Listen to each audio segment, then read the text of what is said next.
Abu Hurairah ரலியல்லாஹு அன்ஹு அவர்கள் அறிவிக்கின்றார்கள், ரசூலுல்லாஹி ஸல்லல்லாஹு அலைஹி வஸல்லம் அவர்கள் பள்ளிக்கு வந்தார்கள். வேறொரு தோழரும் பள்ளிக்கு வந்து தொழுதார். பிறகு ரசூலுல்லாஹி ஸல்லல்லாஹு அலைஹி வஸல்லம் அவர்களிடம் வந்து சலாம் சொன்னார்.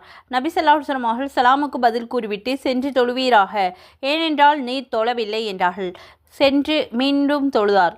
பிறகு ரசூலுல்லாஹி ஸல்லல்லாஹு அலைஹி வஸல்லம் அவர்களிடம் வந்து சலாம் சொன்னார். பிறகு மீண்டும் சென்று தொழுவீராக, ஏனென்றால் தொழவில்லை என்று நபி ஸல்லல்லாஹு அலைஹி வஸல்லம் அவர்கள் கூறினார்கள். இவ்விதமே 3 முறை நிகழ்ந்தது.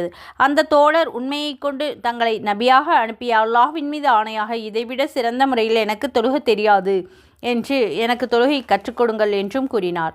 நீர் தொழ நின்று தக்பீர் சொல்வீராக, பிறகு குர்ஆனிலிருந்து உமக்கு முடிந்ததை ஓதிக்கொள்வீராக, பிறகு ருக்கூவிற்கு சென்று நிம்மதியாக ருக்கூ செய்வீராக, பிறகு ருக்கூவிலிருந்து எழுந்துவிட்டால் நிம்மதியாக நிற்பீராக, பிறகு சஜ்தாவிற்கு சென்று விட்டால் நிம்மதியாக சஜ்தா செய்வீராக, பிறகு சஜ்தாவிலிருந்து